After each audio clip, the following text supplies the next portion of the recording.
দেয়। আল্লাহ রাসূল সাল্লাল্লাহু আলাইহি সাল্লামকে ভালোবাসলেই এই ভালোবাসার প্রতি উত্তর সমান সমান জান্নাত। আল্লাহ রাসূল সাল্লাল্লাহু আলাইহি সাল্লাম বললেন যে তুমি যাকে ভালোবাসো তুমি তারই সঙ্গী হবে যাকে তুমি ভালোবাসো। সাহাবী নাজাতের এবং সমাধানের বাণী পেয়ে গেলেন। সুবহানাল্লাহ। এইটা পুরা উম্মতে মুহাম্মাদীর জন্য এটা দলিল হিসেবে থাকলো। প্রিয় ভাইয়েরা, আল্লাহ রাসূল সাল্লাল্লাহু আলাইহি সাল্লামের এই হাদিস আমাদের সমাজের মধ্যে একটু বাস্তবায়ন করে দেখি। আমাদের সমাজের মধ্যে তাসের আড্ডা আছে, অর্থাৎ একজন ব্যক্তি যখন কি করে তাস খেলার জন্য একা একা খেলতে পারে না, ওর একটা গ্রুপ লাগে। একজন আরেকজনকে ভালোবাসে। কেন ভালোবাসে? ওই তাসের মহব্বতে ভালোবাসে। কথা বলেন ঠিক না ঠিক?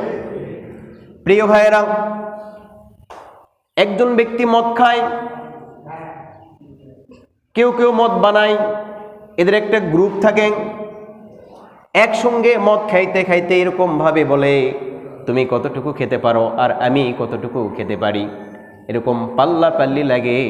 ওই মদ খাওয়ার পরে নিজের বাড়ির দরজাটাকেও পর্যন্ত ভুলিয়ে যায়। নিজের বাড়ির দরজাটা ভুলিয়ে যায়।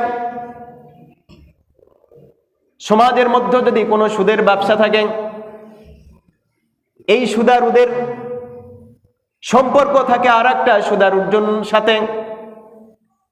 ছোট সুদারু যারা আছে তাদের সম্পর্ক থাকে বড় সুদারুদের সাথে।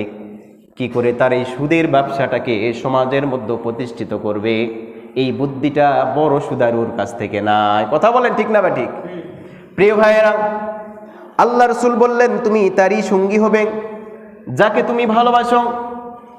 এই কথাটা যদি আমাদের সমাজের মধ্যে, আমাদের জিন্দেগির মধ্যে আমরা ঢুকায় নেই, তাহলে সে একজন ব্যক্তি তাসের জন্য আরেকজন ব্যক্তিকে তাস খেলার জন্য ভালোবাসে, একজন ব্যক্তি নেশা করার জন্য একজন মদখোরকে ভালোবাসে, একজন ব্যক্তি সুদের ব্যবসা করে এই সুদের ব্যবসাটা সে প্রতিষ্ঠিত করার জন্য, শেখার জন্য ভালোবাসে, তাহলে এই ব্যক্তির কিয়ামতটা কার সাথে হবে? এই ব্যক্তির কিয়ামত কার সাথে হবে?